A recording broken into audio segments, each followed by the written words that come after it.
तो मेरे लिए हाय बोलिए।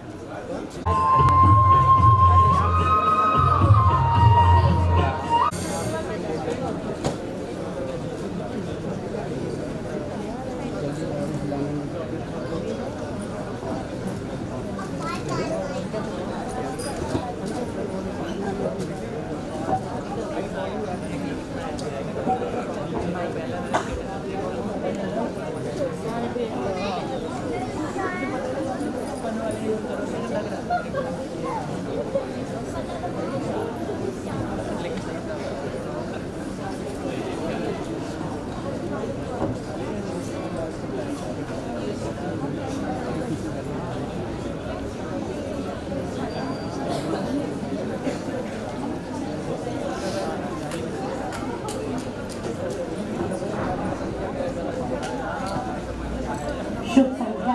आज की शाम आप सभी गणमान्य अतिथि का बहुत बहुत स्वागत करते हैं हम भारतेंदु नाट्य अकादमी के पीएम शाह प्रेक्षागृह में। एक बार फिर से हार्दिक अभिनंदन। और जैसा कि आप जानते हैं, आज हम सब यहाँ पर एक बहुत ही सुंदर अभिव्यक्ति के साक्षी होने के लिए मौजूद हुए हैं।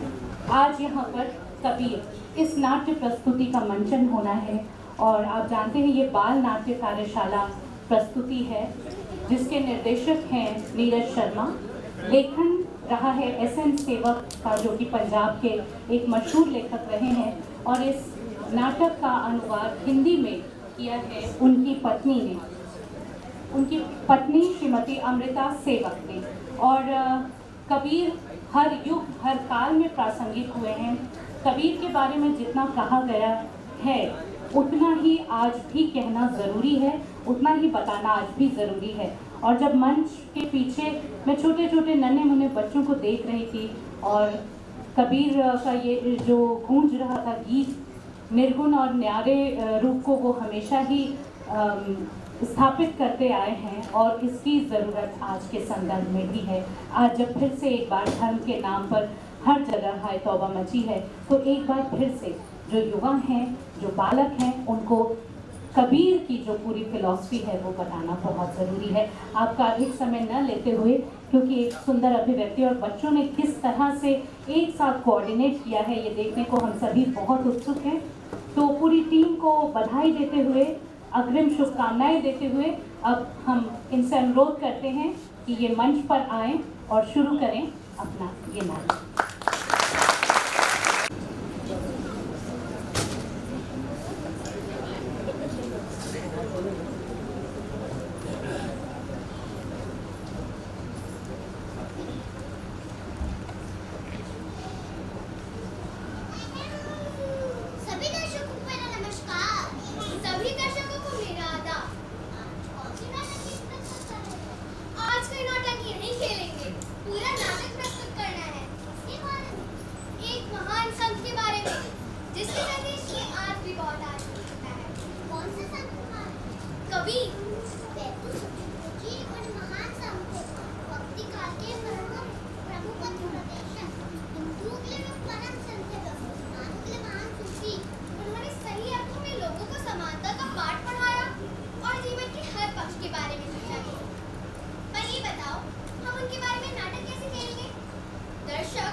माला तेरे रिकॉर्ड की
किसी औरत को अपने घर में कैसे रख सकता है? ना विवाह ना निकाह।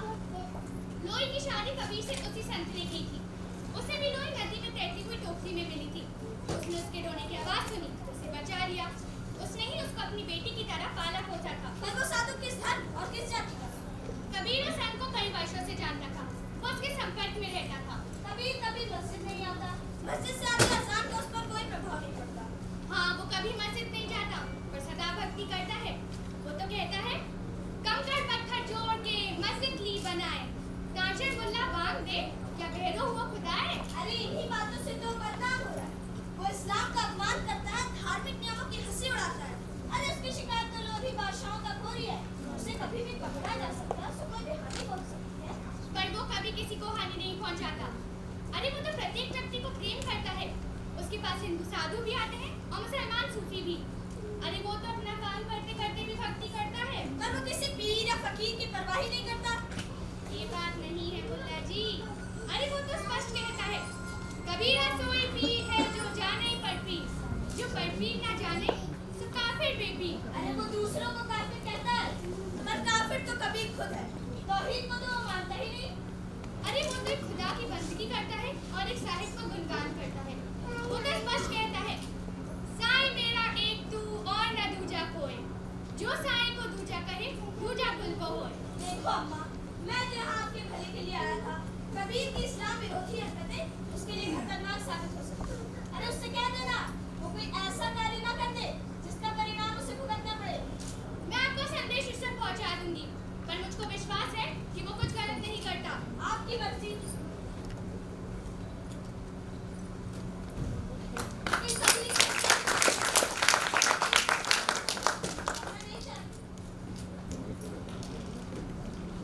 आए बड़े दीन के रखवाले। हाँ, कबीर की प्रसिद्धि इनसे सहन नहीं होती।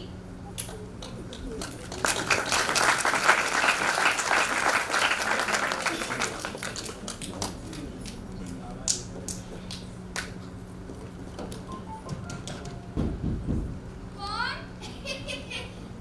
मैं पंडित रामकृष्ण। आजा पंडित जी, दरवाजा खुला है।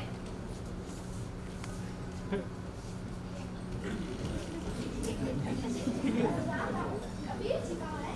राम राम, जरा लोई के साथ बाजार तक गया है। अरे नीमा बहन, तुम जरा कबीर को समझा के रखा करो। वो हमारे धर्म के विरुद्ध बातें करता है। क्या बातें करता है? वो कहता है, पाथर पूजे हर मिले तो मैं पूजू पहाड़, दाते तो चाकी भली पीस खाए संसार। अरे वो तो हमारे मंदिर बंद करवा देगा। हमारे पुजारी कहते हैं कि लोग हमारे मंदिर आने के बजाय कबीर के सत्संग में चले जाते हैं। फिर इसका अर्थ तो ये हुआ कि लोगों को कबीर की बातें सच्ची लगती हैं। वो भक्ति का असली मार्ग बताता है। अरे वो तो ये भी कहता है, भक्ति के चौगान की भावे कोई ले जाए। उसने तो भक्ति को चौगान की गेंद बना दिया है। ये बात नहीं है पंडित जी। अरे वो तो असली भक्ति के पक्ष में है, दंभी रीतियों के विरुद्ध है। भक्ति भेद बहुअंतरा जैसे घटनी आकाश, भक्त लीन गुरु चरण में एक जगत की याद। अरे यही तो बात है। वो अपने आप ही को गुरु समझने लगता है और किसी को तो कुछ समझता ही नहीं। अरे वो तो अपनी से इतने स्पष्ट तरीके से निकला है कि लोग झट से समझ जाते हैं कि क्या कह रहा है। अब आप लोग इतनी कठिन भाषा में बोलते हैं कि कुछ समझ ही में नहीं आता कि क्या कह रहे हैं। नहीं, अब आप ही बताइए, गुरु के बारे में इससे स्पष्ट कथन क्या हो सकता है? गुरु धोबी शिष कापड़ा साबुन से रचनहार, सरदी सिलापट होइए, निकसे जो सापार। अरे वो तो ये भी कहता है गुरु गोविंद लोग खड़े काके लागू पाए, बलहारी गुरु अपने गोविंद यो बताए।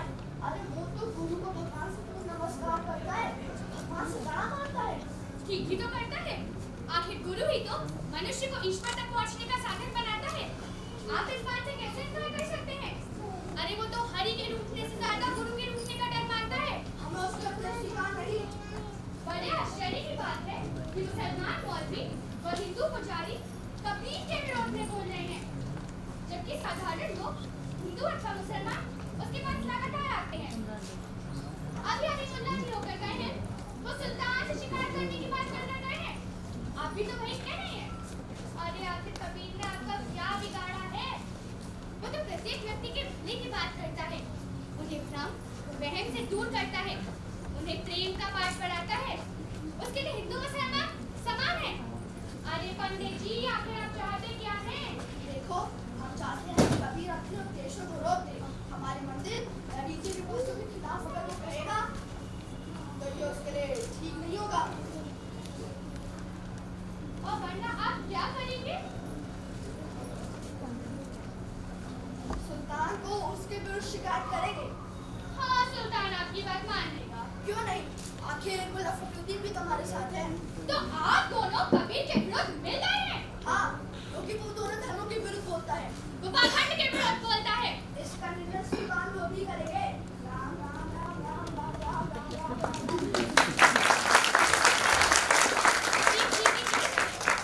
पंडित और मसाल जी दोनों सूझे नहीं, औरत को कर जांचना आप अंधेरे माही।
मुझे बताया कि पंडित रामकृष्ण मुल्ला फखरुद्दीन आए थे और उनके अनुसार हिंदू हिंदू अथवा मुसलमान दोनों ही मेरे विरोधी हैं। ये तो ठीक नहीं है गुरुजी। साधारण हिंदू बिल्कुल ऐसा नहीं सोचता। वो आपके विचारों का आदर करता है। हाँ, पंडित जैसे लोग आपके विचारों को नहीं पसंद क्योंकि इससे उनकी गद्दी हिल जाती है। अब तो लोगों ने मंदिर जाना भी छोड़ दिया। यदि बात साधारण मुसलमानों के बारे में भी करी जा सकती है, वे आपके विचारों को बुरा नहीं मानते, वो आपकी स्पष्टता को सही मानते हैं। पर मुल्ला फखरुद्दीन जैसे लोगों को आपकी बातें बहुत चुभती हैं। इसी वजह से तो आज वो मंडी माँ के पास आपकी शिकायत लेकर आया था। अरे ऐसे लोग तो आपको गालियां तक देते हैं। अरे उन पर ध्यान ना दो, वह ना ही उनको उत्तर दो। आवतगारी एक है, उलटत हो या नहीं। यह कबीर नहीं उलटिए, रहे एक किए। आप तो ठीक कहते हैं, पर उन्हें तो आपकी हर बात कड़वी लगती है। अब तो माला या ताबीज पहनने को भी पाखंड कहते हैं। बल्कि पंडित व मौलवी अपने अनुचरों को मालाओं या फिर ताबीजों में काटते हैं, जैसे वह राम राम या फिर अल्लाह अल्लाह का सिमरन करे। वो बड़े भ्रम में है। माला फेरत युग गया, फिरा नमन का फेर। कर का मन का डाल कर, मन का फेर। काठ की माला या पत्थर की ताबीज में कुछ नहीं रखा। बात तो मन को एक भगवान ने राम के साथ जोड़ने की है, जो वो करना ही नहीं चाहते। फिर किसी की माला या तस्बीह का क्या फायदा? अरे बात तो मन को एकाग्र करने की है। पर यहाँ तो हालत ये है कि जब कोई दुखी होता है तो भजन करने लग जाता है। वैसे प्रभु की भक्ति के बारे में सोचता ही नहीं। यही तो वो गलत है। दुख में सुमरन सब करें, सुख में करे न कोई। जो सुख में सुमरन करे, तो दुख काहे को होए। वास्तव में मुल्ला व पंडित आपकी बातों को सही नहीं। उनकी कथनी और करनी बहुत अलग है, बल्कि आपकी कथनी और करनी एक समान है। आइए बैठिए। देखिए, कथनी व करनी के बारे में मैं बिल्कुल स्पष्ट हूँ। कथनी मीठी खांड सी, करनी बिस्की लोए। कथनी तजी करनी करे, तो बिस्से अमृत सोए। कहना बड़ा मीठा होता है, लेकिन करना इतना ही कड़वा। और आपका वास्तविक पता तो आपके करने से लगता है, कहने से नहीं। करनी के बारे में कुछ और बताइए ना गुरुजी। करनी के अनुसार चलने वाला व्यक्ति कैसा हो सकता है? मेरे लिए तो वो सूरमा है, जो अपने कर्तव्य के लिए अपने प्राणों का बलिदान दे देता है। सूरा सो पहचानिए, जो लड़े दीन की हेर। पुरजा पुरजा कट मरे, पर कबू न छोड़े खेत।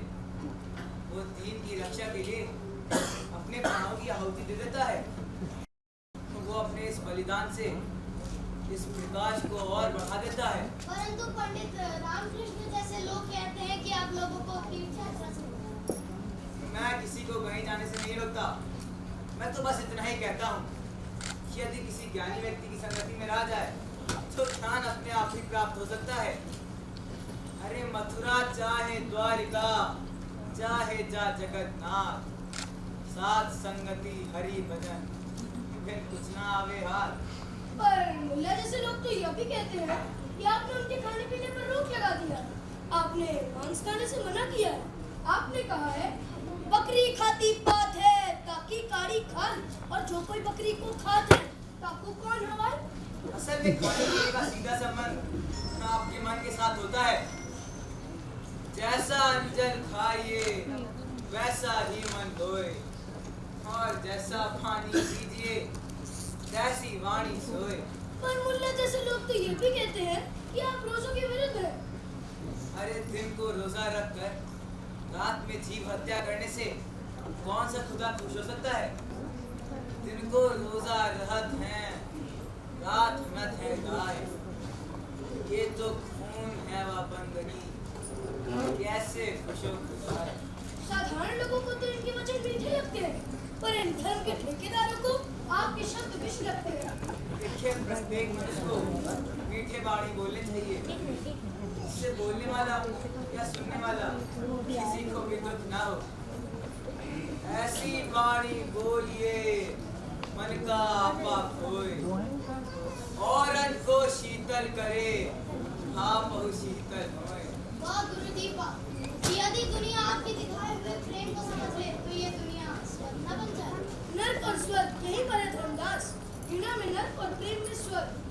ठीक है, परंतु पंडित रामकृष्ण व मुल्ला फखरुद्दीन का क्या करें? वो अंदर ही अंदर कोई ना कोई शरारत कर ही रहे होंगे। मुल्ला फखरुद्दीन और शेख तकी के संबंध सिकंदर सुल्तान लोधी से बहुत अच्छे हैं। वो गुरुजी को हानि पहुंचाने का यत्न कर सकते हैं। क्या सुल्तान गुरुजी के खिलाफ कोई कार्रवाई कर सकता है?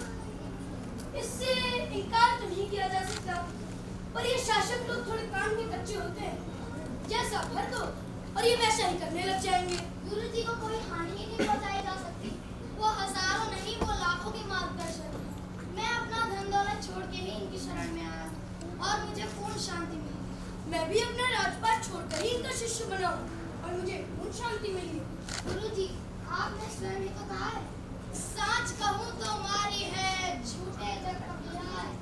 ये जग काली कुंडी, जो छेड़े तब खाए।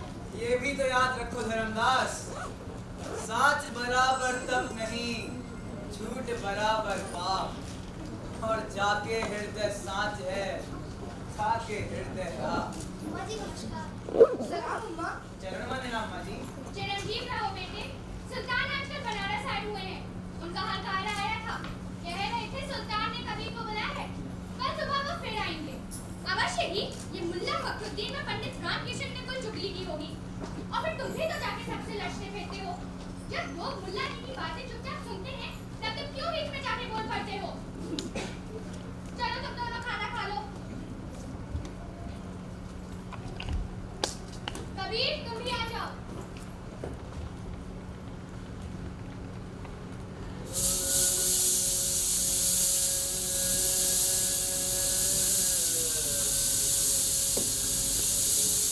अंधेरा उतरने लगा।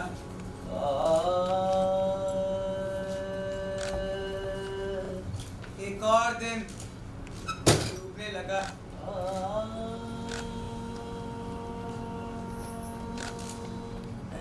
तो माँ भी समझती है मैं ही सबसे लड़ता फिरता हूँ। माँ को मेरी पीठ पर लगे घाव तो नजर आते हैं। मेरा दिल कैसा छली हुआ जा रहा है, वो कोई नहीं देख पाता। सभी समझते हैं कि मैं आवारा हूँ।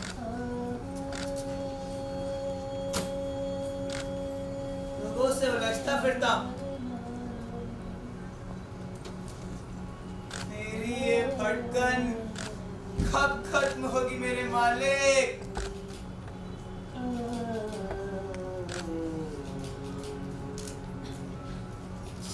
या फिर निकल जाऊं वन में।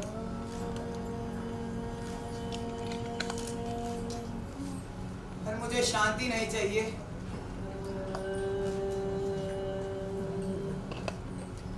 मुझे तो इस अंधेरे में जल्दी एक लौ चाहिए। एक ही सवाल मेरे मन में घूमता रहता है।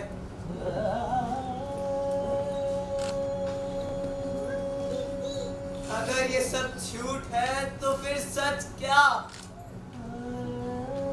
मैं भी तो तेरा ही बंदा हूँ मेरे मालिक। फिर मेरी ठौर कहाँ? पर्वत पर्वत मैं फिरया, मैं गवाह रोए।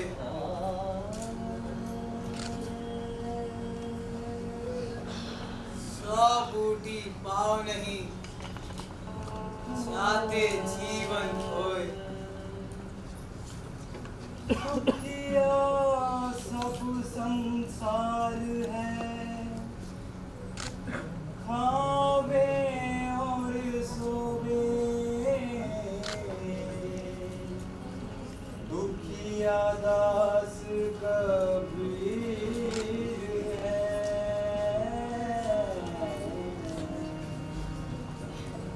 जागे और रोवे।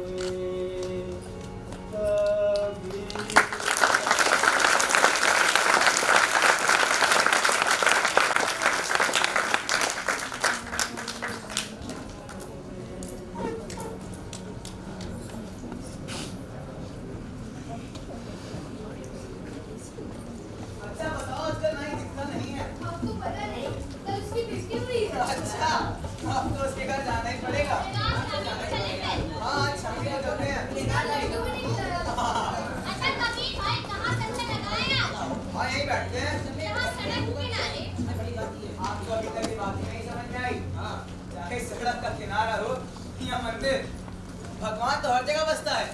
हाँ, यहीं बैठते हैं। चलो फिर बैठो। आज कौन सा मीटिंग करेंगे? वो तो ठीक है, पहले ये बताओ सब लोग आ गए हैं? अभी ना ही नहीं आया है। उसके लिए थोड़ा इंतजार कर लेते हैं। उसने मुझसे बोल दिया कि शहर कबीर नंदू मारा गया। पर कैसे? क्या हुआ? किसने मारा?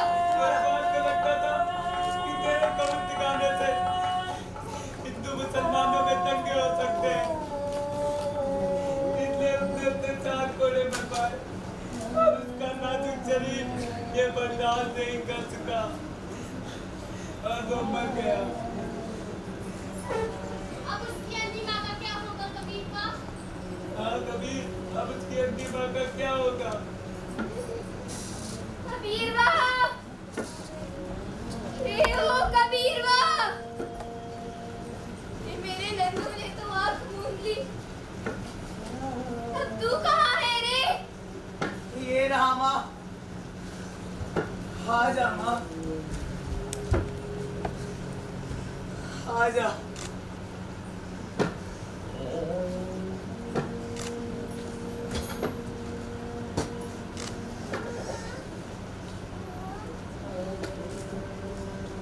संभाल के माँ।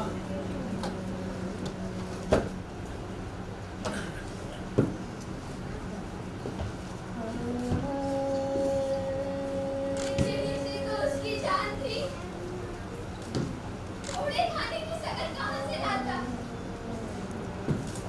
मर गया रे, वो मर गया। घर में ताना तो है माँ। हाँ है, खाकर छोड़ गया।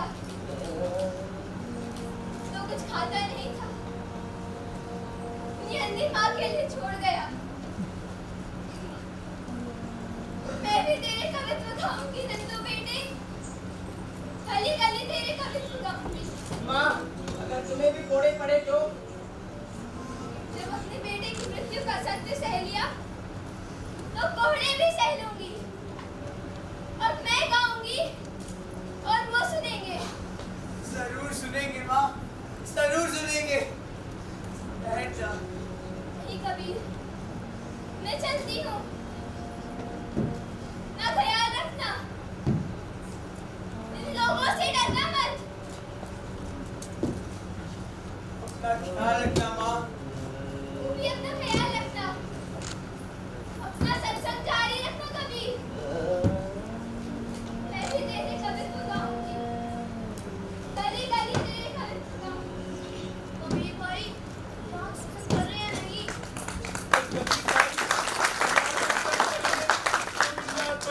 नहीं छोड़ेंगे, तीनों को भी बुरा लगेगा। किस किस को रोकोगे? जिसको तुम्हारे दिल की बात लगेगी वो आएगा। कबीर भाई, यहाँ पर सत्संग कैसे करेंगे? क्या इधर भी घंटी बजाएंगे जैसे मंदिरों में बजाते हैं? यहाँ तो घंटी बजाएंगे हैं? यहाँ किसी मूर्ति की पूजा तो नहीं होगी, यहाँ चंदन तो नहीं होगा हैं? हाँ हाँ ठीक है, घंटी क्यों बजाएंगे? तुमने क्या दिया? तुम्हें पता चल गया है?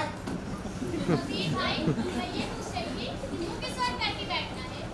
जिस तरफ खुदा दिख जाए उसी तरफ मुंह कर लो। आपको किस ओर दिखते हैं? खुदा, वो तो चारों ओर है। ये तो आपने खरी कही, पर चारों ओर मुंह करके कोई कैसे बैठ सकता है भला? ठीक है, जिस तरफ आपका मंदिर है उसी तरफ मुंह कर लो। आप किस और मुंह करके बैठेंगे? मैं तो तुम्हारी ओर मुंह करके बैठूंगा।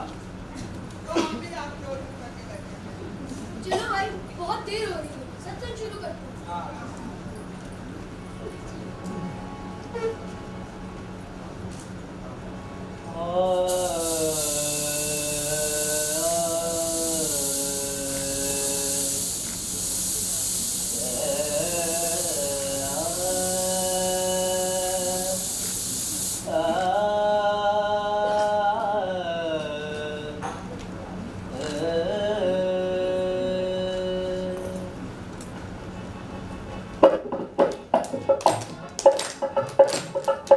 भला हुआ मुझे माला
मलिका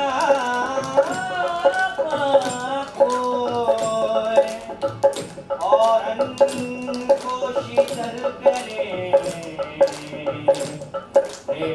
आपो शीतल हो आपो शीतल हो कबीरा आपो शीतल हो आपो शीतल हो कबीरा आपो शीतल हो भला हुआ मोरे माला टोली भला हुआ मोरे माला टोली राम बदन से टोटली मोरे सर से चली भला सर से चली भला भला हुआ मोरे माला टोली भला हुआ मोरे माला टोली राम बदन से टोटली मोरे सर से चली भला सर से चली भला भला हुआ मोरे माला टोली भला हुआ मोरे माला टोली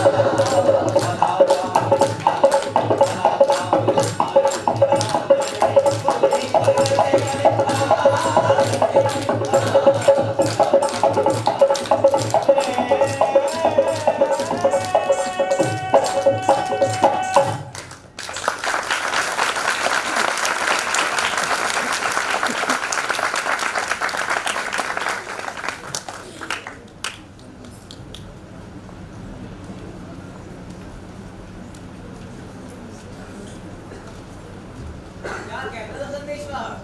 कहता था सुल्तान ने कबीर को बुलाया है। वह किस लिए?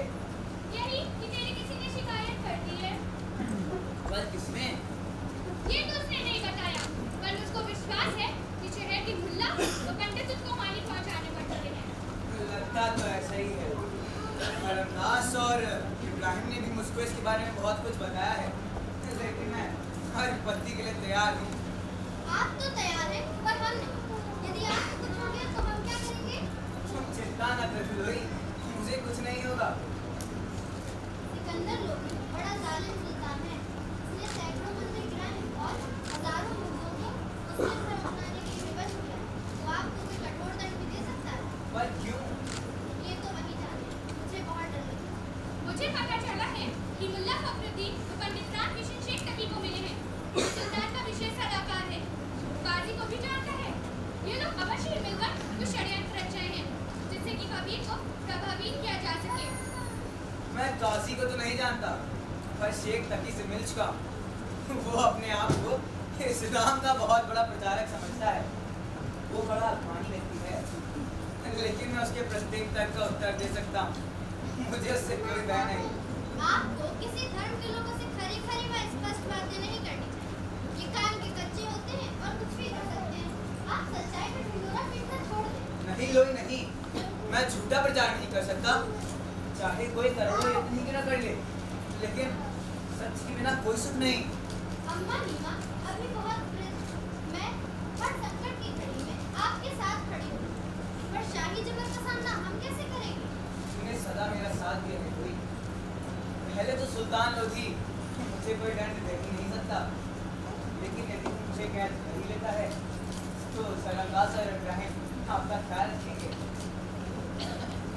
आओ भाई आओ, आप ही की बातें चल रही थी। मैं कैसे आ गया गुरु जी? हमारे लिए क्या किया निश्चित? कुछ नहीं, आगे बैठिए। नमस्कार अम्मा जी। नमस्कार। सलाम अम्मा। सलाम। लोई सीधे पूछ जाओ, माँ की तरफ।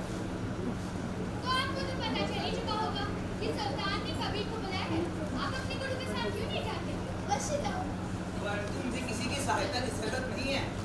मैं स्वयं उनके प्रश्न का उत्तर दे सकता हूँ। मुझे उनसे कोई भय नहीं।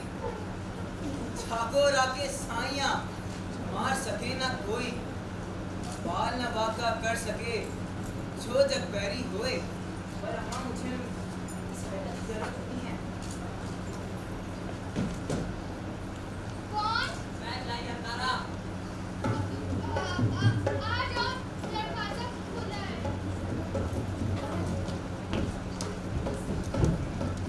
आदावर आदाब, क्या संदेश है? कबीर साहब के लिए एक संदेश है। पढ़िए। फरमान कबीर साहब के नाम। फरमान द्वारा कबीर साहब को कल इसी पहर रात दरबार के दीवानी खास में बुलाया जाता है। उनके विरुद्ध एक शिकायत के बारे में शेख तकीवा काजी साहब उनसे कुछ प्रश्न पूछेंगे। सुल्तान सिकंदर लोधी स्वयं इसके बारे में फैसला देंगे। ठीक है, मैं आ जाऊंगा। आदाब हुजूर। आदाब।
मोरे राम गाड़ी वाले तो जरा धीरे धीरे गाड़ी हाँको मोरे राम गाड़ी वाले।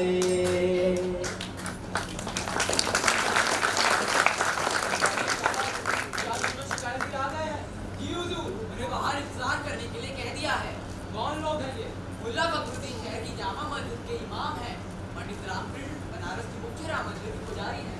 उनको दरबार में पेश किया जाए। मुल्ला फखरुद्दीन और पंडित रामकिशन दरबार में तशरीफ लाएं। सलाम अर्ज करता हूँ हुजूर आला। सलाम वालेकुम, तशरीफ लाएं।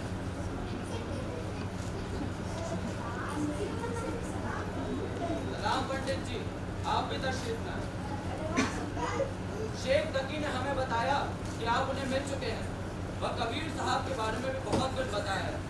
क्या आप वो सारी बातें कबीर साहब के सामने कह सकते हैं? हमारी बात शेख साहब अच्छी तरह से समझते हैं और वो आपसे बड़े थे वही बता देंगे। हमें शेख साहब पर पूरा विश्वास है। नहीं, आपको अपनी बात खुद कहनी होगी। आवश्यकता पड़ने पर शेख साहब भी अपनी बात कह सकते हैं। काजी साहब सजा का सुझाव देंगे जिस पर मैं खुद फैसला करूंगा। और यदि आप दोनों गलत साबित हुए तो सजा आपको भी दी जा सकती है। यह विशेष शाही दरबार शेख तकी की सलाह में लगाया गया है। और पहले मैं कबीर साहब को सुनना चाहता हूँ। आप ठीक कहते हैं सुल्तान मियां। आप निर्णय होकर अपनी बातें करें मुल्ला जी। ठीक है जनाब। आप घबराएं ना पंडित जी, अपने एतराज खुलकर बताएं। ठीक है शेख साहब। सुल्तान मियां जो करेंगे ठीक ही करेंगे। क्या आपके साथ कुछ और लोग भी आए हैं? नहीं शेख से नहीं काजी साहब। मैं भी अकेला ही आया हूँ और कोई आने को तैयार ही नहीं था। अरे मुझे समझ नहीं आता ये कबीर के पास ऐसा कौन सा जादू है जो इतनी बड़ी गिनती में लोग उसके मुरीद बनने चाह रहे हैं। वो अपने स्पष्ट विचारों और ठोस दलीलों से लोगों को अपनी ओर खींच लेता है। वो लोगों को विश्वास दिला देता है कि अल्लाह या ईश्वर उनके अपने मन में स्थित है। उसे ढूंढने के लिए उन्हें किसी मंदिर या मस्जिद जाने की जरूरत नहीं। वो मस्जिद को अल्लाह का घर नहीं मानता। बिल्कुल नहीं। लाहौर मिलाकुत उसकी ये हिम्मत। तो मंदिर को भी ईश्वर का निवास नहीं मानता। अच्छा, क्या वो कभी किसी मंदिर नहीं गया? कभी भी नहीं। अरे आखिर वो है कौन, हिंदू या मुसलमान? वो अपने आप को किसी धर्म से नहीं जोड़ता। वो कहता है कि दुनिया के सभी लोग एक ही मिट्टी के बने हुए हैं। सारे एक जैसे इंसान हैं। अरे वो कोई सूफी फकीर है या संत महात्मा? उसमें दोनों के ही गुण हैं। वो लोगों में बड़ा हरदर्दी है। और उसे लोगों को गुमराह करने का कोई अधिकार नहीं। हम ये बिल्कुल बर्दाश्त नहीं करेंगे कि कोई इस्लाम के खिलाफ प्रचार करे। कबीर साहब तो कहते हैं, आए सो जाएंगे राजा रब फकीर। एक सियासत चढ़ चले, एक प्रचार तंजीम। वो तो किसी से भी नहीं डरता। वो कोई मगरूर इंसान लगता है। खैर, आज मैं आप सबको सुनूंगा और फिर उस निराले शख्स के बारे में फैसला सुनाऊंगा। संत कबीर दास की जय। संत कबीर दास की जय। संत कबीर दास की जय। ये आवाज कैसी है? लगता है कबीर साहब आ गए। आप सब लोग यहीं ठहरेंगे, अंदर कोई नहीं आएगा। शाही दरबार में अकेला ही जाऊंगा। हम यहीं रहेंगे। आवश्यकता होने पर बुला भी सकते हैं। ठीक है। देखो बाहर कौन है, और यदि कबीर साहब है उन्हें फिर एहतराम के साथ यहाँ पर पेश किया जाए। ठीक है हुजूर। कबीर साहब तशरीफ लाइए। सलाम सुल्तान सिकंदर लोधी। शुक्रिया, तशरीफ लाएं। हमसे कोई गुस्ताखी तो नहीं हो गई सुल्तान लोधी? हमें पता चला है कि आप हिंदू या मुसलमान धर्मों के खिलाफ प्रचार करते हैं। ये मुल्ला साहिब व पंडित जी कुछ बातें कहते हैं जिनके बारे में आपकी राय जानना चाहता हूँ। इनके इल्जाम बड़े गंभीर हैं। मैं उनके प्रश्न का उत्तर देने को तैयार हूँ। पहले आप बात करें मुल्ला जी। हुजूर, ये अपने आप को कबीर। ये नाम मुझे मेरे माता पिता ने दिया था, और यदि मैं भूलता नहीं तो वह आप ही के पास आए थे और आप ही ने पुराने शरीफ से 4 नाम निकाल के दिए थे। कबीर, अकबर, कबरा व खीबरिया। मेरे माता पिता ने पहला नाम ही चुन लिया और मुझे कबीर कह पुकारने लगे। इससे आपको क्या एतराज है? इस शब्द का अर्थ है अजीम या महान। अजीम या महान तो केवल अल्लाह ही हो सकता है। अरे मुल्ला जी, अल्लाह तो हर मनुष्य के अंदर है।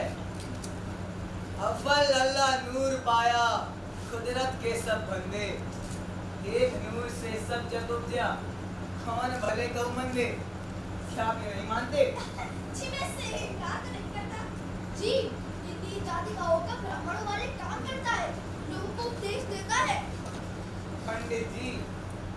से कोई ब्राह्मण नहीं होता, कर्म से होता है। तुम कत ब्राह्मण हम कत शूद्र, हम कत लोहू तुम कत तू।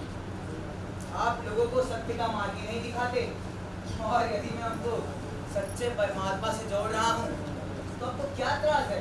आपके माता पिता कौन थे? अब्बा नीरू अम्मा नीमा। पर हुजूर, ये नीरू और नीमा की औलाद है ही नहीं जो मिलाते हैं। आप क्या साबित करना चाहते हैं मुल्ला जी? क्या कबीर साहब किसी के अवैध संतान है? बिल्कुल तो ऐसा ही है। ये किसी हिंदू विधवा का बच्चा था जिसने इसे तालाब में बहा दिया। अब ये हिंदू है या मुसलमान? मैं कौन हूँ, कहाँ से आया हूँ, इससे आपके एतराज़ों का कोई लेना देना नहीं मुल्ला जी। ये याद रखो, पानी कह रहा बुद्ध बुदा असमानस की जात, देखा ही छिप जाएगा ज्यों तारा प्रभात। हम सबकी यही हस्ती है, क्या के नहीं मानते? जी वो तो ठीक है। मुल्ला जी, आप निरर्थक बातों पर समय बर्बाद न करें। अपने इतराज़ों को बताएं जो आपने मुझे बताए थे। हुजूर, ये इस्लाम के विरुद्ध प्रचार करता है। जैसे कि ये मुसलमानों का नाम करता है और कभी अल्लाह का नाम लेता ही नहीं। अरे मुल्ला जी, अल्लाह राम सारे ही खुदा के नाम हैं, उसी एक ज्योति की जिसकी रोशनी हम सब में विद्यमान है। कहना एक कनक का कहना, नामे भाव न दूजा। गहन सुनन को तुई करता थे, एक नमाज एक पूजा। नमाज या पूजा में कोई अंतर नहीं रह जाता, यदि एक ही परमात्मा से जुड़ना हो तो। और कबीर साहब, हिंदुओं की धार्मिक पुस्तकें अलग होती हैं और मुसलमानों की अलग। तो आप नमाज और पूजा को एक कैसे कह सकते हैं? यही तो समझने वाली बात है शेख साहब। यदि आप उनके अंदर का अर्थ समझ लें, ताकि वो किसी भक्त की भाषा या लिपि में लिखी गई हो, अरे वो अपने रास्ते पर चलते जाते तो अपना आध्यात्मिक उपदेश प्राप्त कर सकते हैं। पर हुजूर, ये तो लोगों को मस्जिद जाने से भी रोकता है। मैं किसी को कहीं जाने से नहीं रोकता, मैं तो बस इतना ही कहता हूँ कि सच्चा खुदा आपके दिल में बसता है। क्या मैं गलत हूँ? काजी साहब, अगर कोई किसी को मस्जिद जाने से रोके तो उसे क्या सजा देनी चाहिए? उसे मस्त हाथी के सामने फेंका जा सकता है। बात है, इसकी कड़ी से कड़ी सजा देनी चाहिए। और इसका क्या सबूत कि कबीर साहब ने किसी को मस्जिद जाने से रोका है? ये तो मुल्ला जी बता सकते हैं। बताइए मुल्ला जी, कोई सबूत है आपके पास या फिर कोई गवाह जो आपके इन इल्जामों को सही साबित कर सके? जी गवाह तो कोई नहीं, इनके वचनों से यह माना जा सकता है। अरे केवल अंदाजे से इल्जाम लगाते हो? क्या इन्होंने आपको कभी मस्जिद जाने से रोका है? जी मुझे तो कभी नहीं रोका। बिना किसी सबूत के कबीर साहब को कोई सजा नहीं दी जा सकती। पंडित जी, आप अपने एतराजों को रखें। कबीर साहब तुम्हारी चुगली उड़ाते हैं। वो कहते हैं माला तिलक लगाए के भक्ति ना हाथ, दाढ़ी मूछ मुड़ाए के चले तुझी के साथ। पंडित जी, मैं तो यही कहता हूँ, मुझ मुंडाए हरी मिले तो सबको हिले मुंडाए। बार बार फिर मुंडने फिर न बैकुंठ जाए। बहुत खूब कबीर साहब, आपने तो लगता पंडित जी की बोलती बंद कर दी। क्या ऊन दरवाजे से भला पेट पर पहुंच जाती है? और हुजूर, ये तो लोगों को तीर्थ यात्रा से भी रोकते हैं। मैं किसी को कहीं जाने से नहीं रोकता, मैं तो बस इतना ही कहता हूँ कि आपकी अंतरात्मा साफ होनी चाहिए। अरे नहाए धोए क्या भया, जो मन का मैल न जाए। मीन सदा जल में रहे, धोए वास न जाए। मैं मन के स्नान की बात करता हूँ, तन के स्नान की नहीं। पर मैंने किसी को तीर्थ स्थान से नहीं रोका। शेख तकी साहब, आप बताएं कि कबीर साहब यहाँ कहाँ गलत हुए? यहाँ तो गलत नहीं देखते। इंसान के अंदर आप आत्मा साफ होनी चाहिए। ये बात तो बिल्कुल ठीक है। कबीर साहब, आप एक बात अगर साफ साफ बताएं कि आप हैं कौन, हिंदू या मुसलमान? हम आपको क्या कहें? कबीर लाल, कबीर चांद, कबीर सिंह, कबीर अली, कबीर मोहम्मद, कबीर हुसैन? काजी साहब, आपको अभी तक ये बात ही नहीं समझ में आई। ना मैं हिंदू हूँ ना मुसलमान, बस इंसान। यदि कबीर किसी के नाम के साथ जोड़ना हो तो मैंने भक्त जनों को सदा यही कहा है, ना हम हिंदू ना मुसलमान, अल्लाह राम के पिंड प्राण। अल्लाह राम सारे ही खुदा के नाम है। ना आप काफिर साबित होते हैं और ना ही मोहम्मद। हम प्रत्येक काम बिस्मिल्लाहिर्रहमानिर्रहीम कहकर शुरू करते हैं।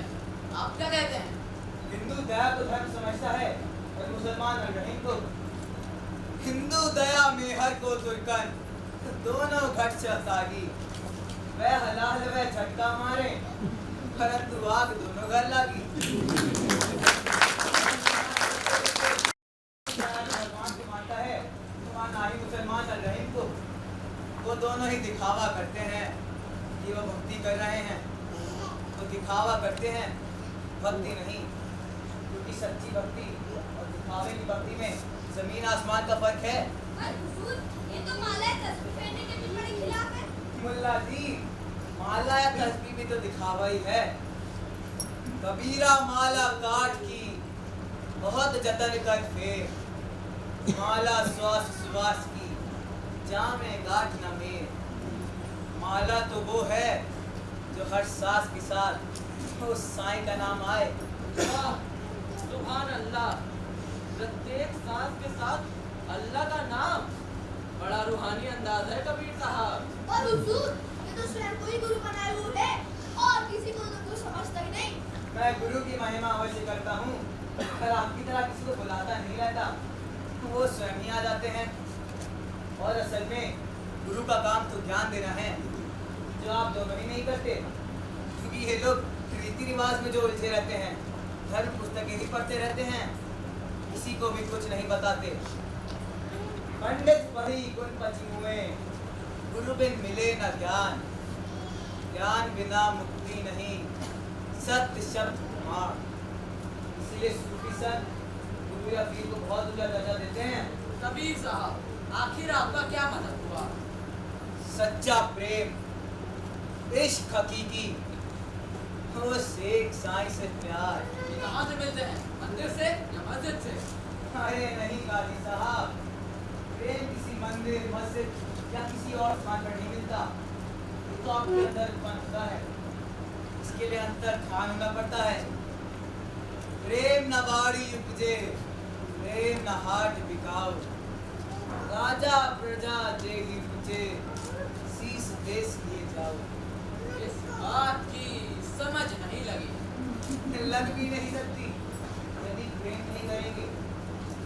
ये बड़ा गहरा और अनूठा अनुभव है। उठा बगुला प्रेम का, जिनका उड़ा आकाश, तिनके से तिनका मिला, तिनका तिनके पास। यदि सच्चा प्रेम किया जाए तो उस साईं को भी प्राप्त किया जा सकता है। सुभान अल्लाह, क्या फरमाया कबीर साहब। उठा बगुला प्रेम का। लगता है आपने मुल्ला फकरुद्दीन व पंडित रामकृष्ण को बहुत नाराज कर दिया है। एक आपको मस्ताजी के सामने फिरवाना चाहता है और दूसरा गद्दा जी। कबीर साहब, आप एक बात साफ साफ बताएं कि ये दोनों धर्म के नुमाइंदे आपके खिलाफ क्यों हो गए? आपने दोनों के विचार तो सुनी ही हैं। मुझे किसी के दंड का कोई भय नहीं। मैं तो बस इतना ही कहूँगा, हमारा झगड़ा रहा न कोई, पंडित मुल्ला छाड़ी दोई। पंडित मुल्ला जाल की दिया, हम चले बिन कुछ ना लिया। बताइए पंडित जी, आपको कुछ और पूछना है? अब मैं क्या करूं? कबीर साहब ने तो मुझे पूछ दिया। मुल्ला साहब, आपके कुछ और सवाल बाकी हैं क्या? कबीर साहब ने तो हमें लाजवाब कर दिया। शेख सकीब साहब, आपको कुछ पूछना है? सुल्ताने आला, मुझे तो ये बताया गया था कबीर साहब के प्रवचनों से गैर मुकदम फैल सकती है। हिंदू व मुसलमान दोनों उनके विरोधी हैं। हैरानी है कि मुल्ला फखरुद्दीन व पंडित रामकृष्ण के साथ विरोध जताने के लिए कोई नहीं आया, जबकि कबीर साहब के साथ अनेकों हिंदू व मुसलमान बाहर बैठकर अपनी गुरु की का इंतजार कर रहे हैं कि दोनों ही इनके सामने टिक नहीं सके। मुझे अफसोस है कि मैंने आपको ईसाई दरबार लगाने के लिए मजबूर किया। अरे झूठी शिकायत के लिए यही सजा इन दोनों को ना दे दी जाए। मुल्ला जी को मस्त हाथी के सामने और पंडित जी को गंगा जी में। इनको क्षमा कर दे सुल्तान हकीम, क्षमा बड़न को चाहिए, छोटन को बात। मैं तो ये भी कहूँगा, बुरा जो देखन मैं चला, बुरा न मिलिया कोई। जो दिल खोजा आपनो, तो मुझसे बुरा न कोई। सुभान अल्लाह, क्या अजमत है। काजी साहब, आप किस नतीजे पर पहुंचे हैं? मेरे विचार ख्याल से कबीर साहब के विरुद्ध कोई दोष साबित नहीं होता। मैं भी यही समझता हूँ। ना तो इन्होंने कोई अपराध किया और ना ही इनके खिलाफ कोई सबूत मिले। मैं जहमत के लिहाज से माफी चाहता हूँ कबीर साहब। मैं आप ही के कहने पे इन दोनों को माफ करता हूँ, लेकिन ये हिदायत देता हूँ कि आगे से झूठी शिकायत लेके यहाँ ना आए। मैं सुल्तान लोधी की लंबी आयु की दुआ मांगूंगा। अब मैं देश यात्रा के लिए निकलना चाहूंगा। संत कबीर दास की जय! संत कबीर दास की जय! संत कबीर दास की जय! मुझे तो लिख दे, प्रेम हाथ दिखाओ, राजा प्रजा जिस मुझे, सिर पे सो ले जाए कबीरा, सिर पे सो ले जाए।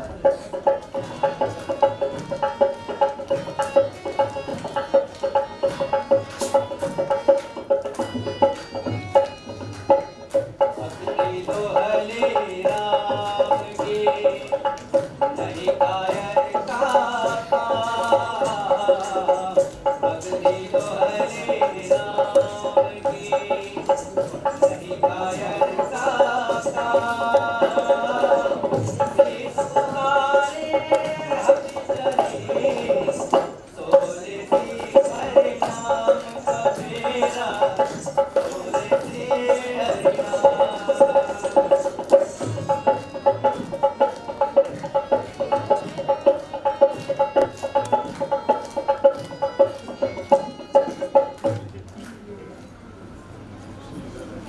कोई बड़ी कर्मों वाली थी, उसने मेरा और मेरी माँ नीमा का बहुत ख्याल रखा। माली अपने ससुराल चली गई है। महल और उसकी पत्नी भी उसके ससुराल चले गए हैं। उसकी पत्नी भी मेरा बहुत ख्याल रखती है। मेरे कोई अच्छे ही कर्म रहे होंगे जो इनका आदर मुझे मिल रहा है। गुरु जी आपका बड़ा सहारा है। अब बताइए हमें क्या करना चाहिए? आपने जगह जगह जाकर लोगों की चेतना को उत्पन्न किया है। अब मेरे जाने का समय आ गया है। मुझे बहुत दूर जाना है। हम आपके बिना अधूरे हैं गुरुजी। हम कहाँ जाएं? पूर्व या पश्चिम? किसको पता? हिंदुओं को या मुसलमानों को? दोनों के ही मार्ग अलग है। आपके साझे मार्ग पर कैसे चलाएंगे उन्हें? जी बेटा इब्राहिम, पूर्व या पश्चिम रिश्ते अलग हैं, लेकिन यदि दिल में खोजो तो वो एक हो जाते हैं। पूरब दिशी हरि को बासा, पश्चिम अल्लाह मुकामा। दिल में देखा दिल में खोजा, यही करीब यही रामा। सचमुच गुरुजी, अगर हम लोग अपने मन में झांके तो राम या फिर नहीं में कोई अंतर नहीं रहता। चलो, इसे मेरे सच्चे घर से बुलावा आ गया है। अब मैं मगर जाना चाहूंगा। मगर क्या आप काशी छोड़ जाएंगे? आपको अपने अंतिम दिनों में मगर जाने की क्या आवश्यकता आ गई? जो व्यक्ति मक्का में मरता है वो नर्क में जाता है और जो काशी में चलना छोड़ता है वो सीधा स्वर्ग में जाता है। हम आपको कहीं नहीं जाने देंगे प्यारे मुर्शिद। कभी भी नहीं। नहीं धर्मदास, नहीं नहीं इब्राहिम। जैसा मगर तैसी काशी, हम एक करी जानी।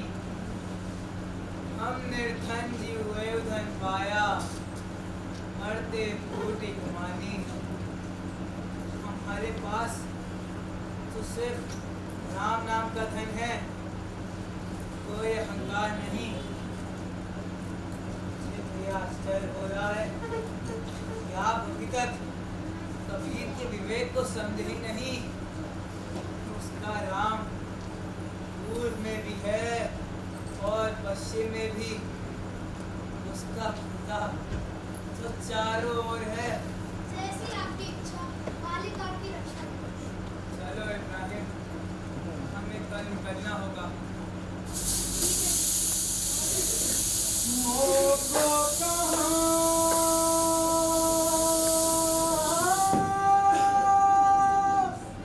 ढूंढे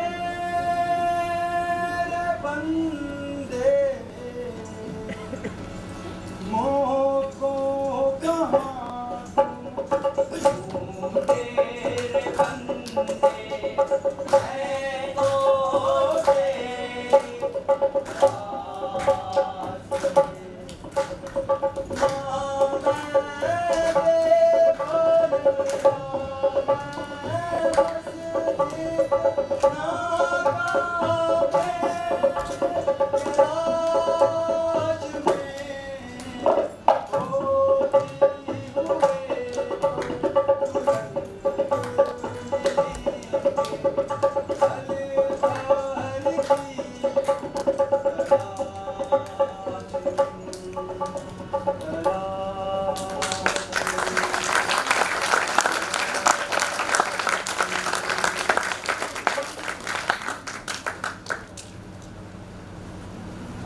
कबीर जी के आगमन ने उस तिरस्कृत गांव का सम्मान बढ़ा दिया और लोगों को विश्वास हो गया कि मगहर में मरना या जीना कोई अपमान वाली बात नहीं।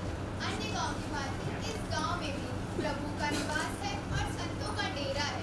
लोग सचमुच बड़े प्रसन्न थे। फिर क्या हुआ? एक सफेद चादर पड़ी थी जिसके नीचे कोई शरीर सा पड़ा लगता था। उन्होंने चादर हटाई। धर्मदास और इब्राहिम ने चादर हटाई। वहाँ फूलों का ढेर पड़ा था। फूलों का ढेर? और कबीर साहब कहाँ थे? वे सवेरे तड़की नदी पर स्नान करने के लिए जाया करते थे। स्नान करने के लिए वे कुटिया के पिछले दरवाजे से चले गए और फूल इकट्ठा करके उनके ऊपर चादर डाल गए। और आप? उन्हीं ने जल समाधि ले ली और वापस नहीं आए। फिर क्या हुआ? ये बात सारे मगहर में फैल गई और लोग बलों में इकट्ठा हो गए। भाई, ये फूल हमें तो हम इनका संस्कार करेंगे। नहीं दरबार भाई, ये फूल हमें नहीं, हमें क्या अपनाएंगे। हिंदू धर्म के कबीर साहब हिंदू धर्म का नहीं, संस्कार वो कबीर करेंगे।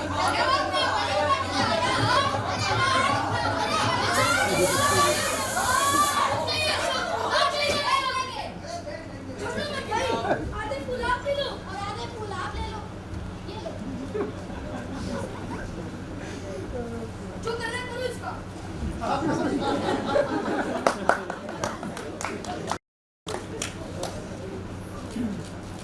निर्णय क्या हुआ?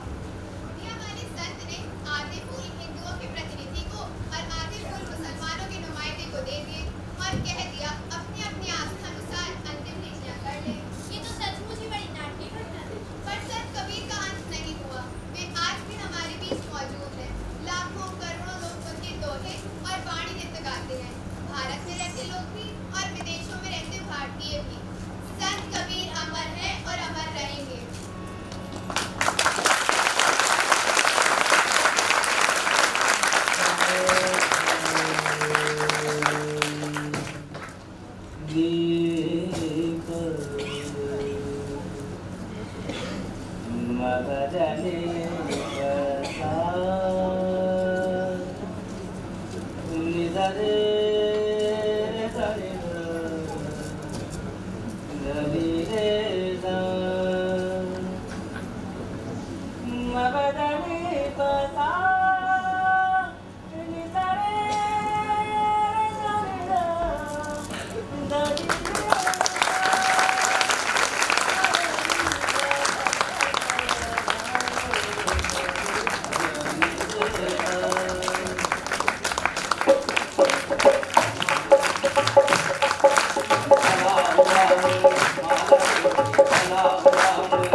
बहुत सुंदर प्रस्तुतिकरण और जितनी सराहना की जाए कम है। आपने करतल ध्वनि से इनका अभिनंदन करके ये बता दिया कि कितना सुंदर मंचन आज की शाम हुआ है। और इसके लिए भारतेंदु नाट्य अकादमी की ये बाल नाट्य कार्यशाला वाकई बहुत बधाई की पात्र है। हम आभारी हैं श्री रमेश चंद्र गुप्ता जी, जो कि भारतीय हिंदू नाट्य अकादमी के निदेशक हैं। आपके सहयोग से और आपका आभार प्रकट करना चाहते हैं कि इस तरह नवोदित कलाकारों को आप इतना बढ़ावा दे रहे हैं। इसके पहले कि हम जो बच्चे हैं उनको सर्टिफिकेट प्रदान करें और बाकी चीज़ें करें, मैं मंच पर बुलाना चाहूँगी इस नाटक कबीर के निर्देशक नीरज शर्मा को, जिसमें सुंदर कबीर के विचार और जितना ही बढ़िया उनका उतना ही सुंदर प्रस्तुतिकरण और छोटे बच्चों के साथ कार्य करना आसान नहीं होता। आपने इतना मुश्किल कार्य कर दिखाया। अब मैं आमंत्रित करना चाहूँगी श्री रमेश चंद्र गुप्ता जी को। जैसा कि मैंने पहले भी बताया, जो यहाँ के छात्र हैं अच्छी तरह परिचित हैं कि सर नए छात्रों के लिए, नए कलाकारों के लिए कितना ज़्यादा काम कर रहे हैं और उन्हें मौके दे रहे हैं। ये सबसे ज़रूरी बात होती है।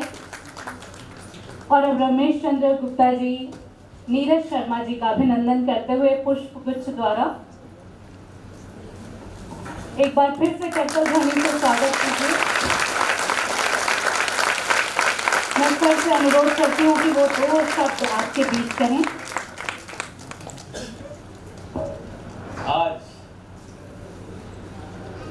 इतना आनंद प्राप्त हो रहा है इन बच्चों के कार्य को देखकर।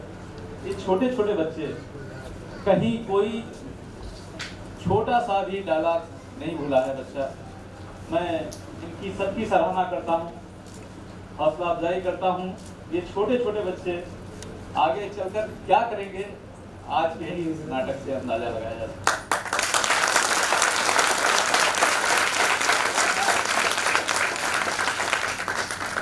इस नाटक में संगीत पक्ष में जो लोग कार्य कर रहे थे, मैं निवेदन करूंगा वो भी मंच पर आए और मंच सज्जा, मेकअप,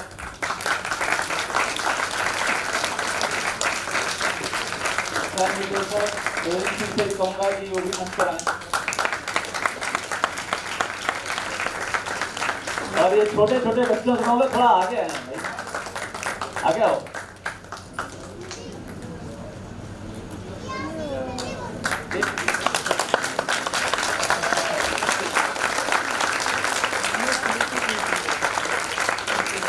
प्रयास है भारतीय नाट्य अकादमी का रंगमंच को आगे बढ़ाने के लिए, रंगमंच को जन जन तक पहुंचाने के लिए। मैं समझता हूँ काफ़ी हद तक सफल हो रहा है और उसमें सबसे ज़्यादा जो बच्चों के अभिभावक हैं, गार्जियंस हैं, मैं उनका आभार व्यक्त करता हूँ कि उन्होंने छोटे छोटे बच्चों को हमारे हवाले किया 1 माह के लिए। और सबसे बड़ी बात यह है कि नीरज जी बहुत कम हंसते हैं और ये तब हंसते हैं जब ये नाटक वाटक कर लेते हैं और निर्देशन में इनका मामला बहुत चौकस होता है। 2 साल इन्होंने अध्ययन किया, मैं तरस गया देखने के लिए कि इनके चेहरे पर हंसी कब आएगी। उसके बाद एक बार मैंने इनको कारतारा दी जलंधर में, तो ये छुपे रुस्तम निकले। इन्होंने बहुत गजब सज्जा नाटक किया था, बहुत गजब। मतलब मैं आपको बताऊं कि हमारे यहाँ जो लगभग 8-10 साल पहले पास आउट हुए हैं, उस स्तर का वो डायरेक्शन था उसमें, और इन्होंने जिन बच्चों से कार्य कराया था वो भी सराहनीय है। उसको देखकर मैंने भारतीय नाट्य अकादमी के दीक्षांत समारोह में उस नाटक को जलंधर से यहाँ बुलाकर लगवाया और उसकी बड़ी प्रशंसा हुई। नीरज जी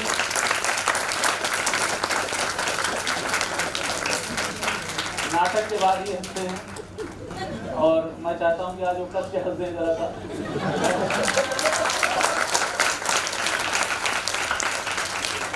भारतीय नाट्य अकादमी के ये होनहार हमारे जो पास आउट छात्र हैं, इनके जितने भी प्रदर्शन हो रहे हैं, जितने भी ये डायरेक्शन कर रहे हैं, जिस भी विधा में काम कर रहे हैं, जिस क्षेत्र में काम कर रहे हैं, गजब काम कर रहे हैं। और मैं मतलब गर्व से कहता हूँ कि हमारे छात्र हमारे पास आज की तारीख में इन छोटे छोटे बच्चों ने जो काम किया है उसको भूला नहीं जा सकता। इनके लिए मैं एक बार आपसे फिर कहूँगा, गजब तालियां बजाइए, इतनी सख्त तालियां बजाइए।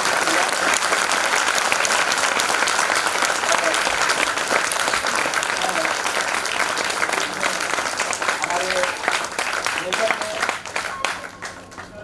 विशाल तिवारी जी आइए, ये भी हमारे पास आउट का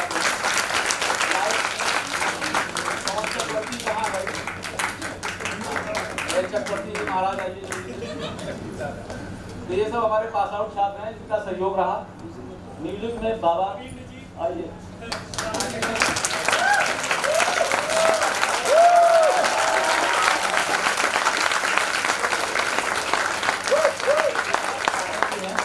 रंगमंडल में भी आपका बड़ा योगदान रहा। उन्होंने म्यूजिक के क्षेत्र में, संगीत के क्षेत्र में, गायन और वादन के दोनों में इनका बहुत अच्छा नियंत्रण है।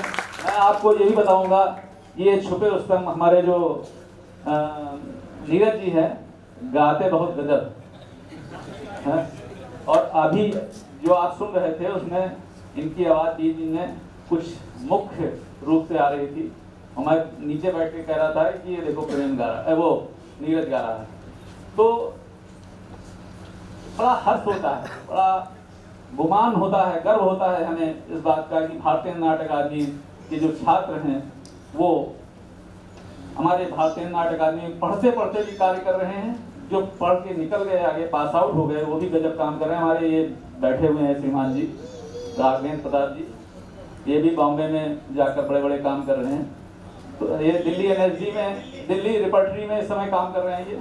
तो मेरा एक उद्देश्य भारतीय नाट्य अकादमी का पूर्ण हो रहा है। इसके साथ ही मैं चाहूँगा कि इन बच्चों को प्रमाण पत्र वितरित हो जाएं।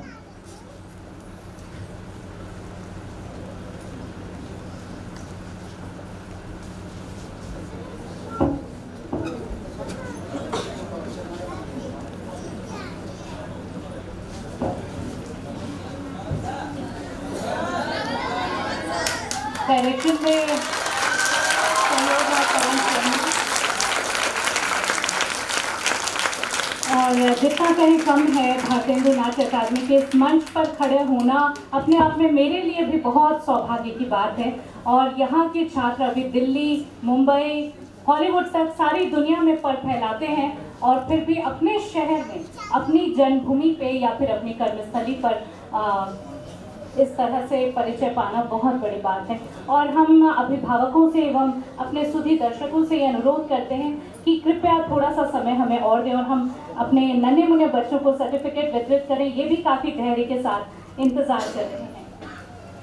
तो अब अनुरोध करते हैं, लाइन से मैं बच्चों के नाम ले रही हूँ, आप आते जाइए। कशिश सिंह, आगे आते जाइए।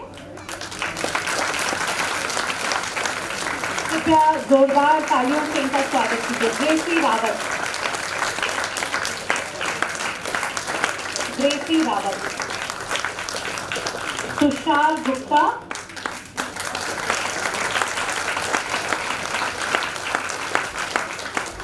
शांतनु गुप्ता,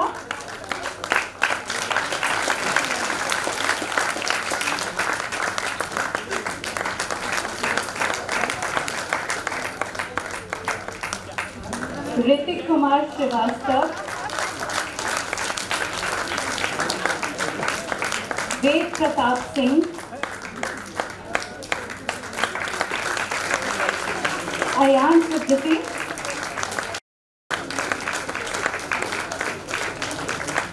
खुशहाली श्रीवास्तव। कृपया मनोबल बढ़ाएं, छोटे छोटे बच्चे हैं। पवी,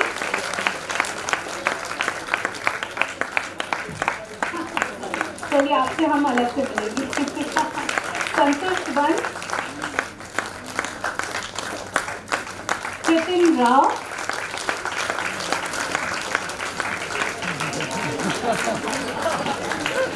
नन्हे मुन्ने बच्चे जो भी करते हैं अच्छा लगता है। कौशिकी,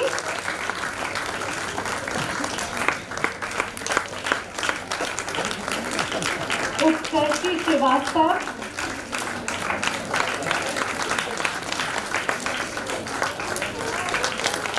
अद्विजा,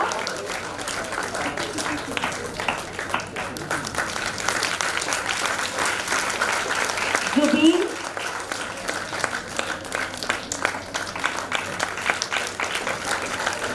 विंध्यांशु दुबे,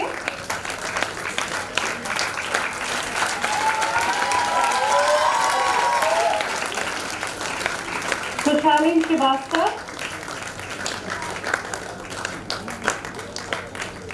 अन्य चोपड़ा,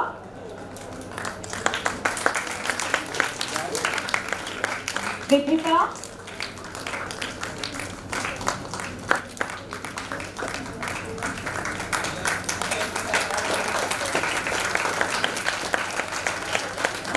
कितनी प्यारी प्यारी मुस्कान है। देखिए इस गर्मी में भी इनका हौसला देखिए, आप भी थोड़ी करकर ध्वनि से इनका हौसला और बढ़ा दीजिए। दीपिका,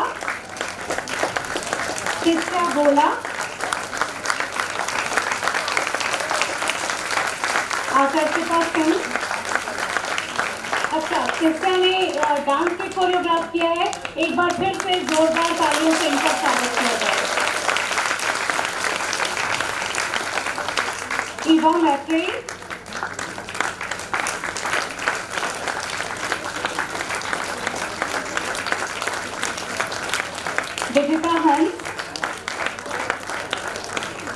विदिता हंस, श्रेया सिंह,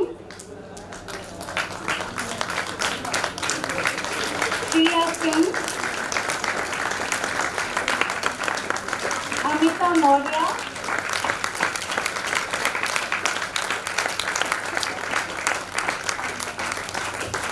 खुशी श्रीवास्तव,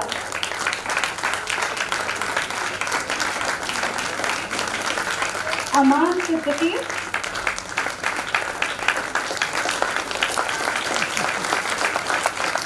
देव कपूर,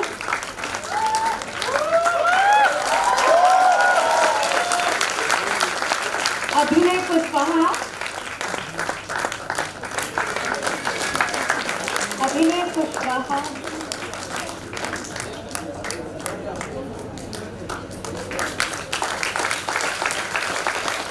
सुशांत मिश्रा कात्यायन,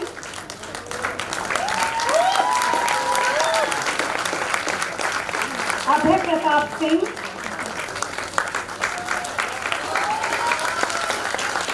उत्सव स्वरूप,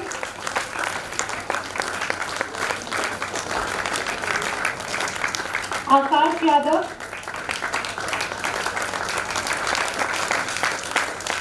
हर्ष सिन्हा,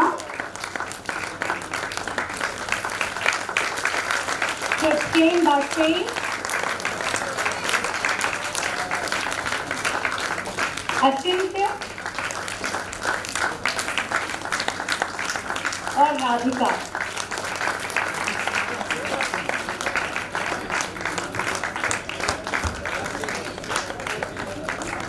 आप बैक स्टेज में भी थी और काफी इन्होंने सहयोग किया।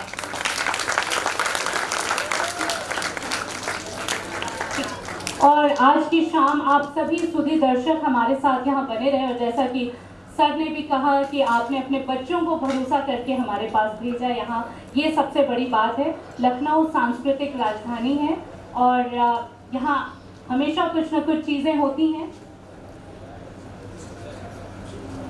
कल अभिषेक तिवारी निर्देशित द स्टोरीज देखने के लिए एक बार फिर से हम सब यहाँ पर इकट्ठे होंगे। आपसे युवा नाट्यकार हैं और इस तरह हमारी युवा रंगमंच कार्यशाला की ये प्रस्तुति है जो कल आप देखेंगे, और हम आपसे विनम्र अनुरोध करेंगे कि आज ही की तरह अपनी उपस्थिति से इस सभा को और भी गौरवान्वित करें। बहुत बहुत धन्यवाद आप सभी लोग।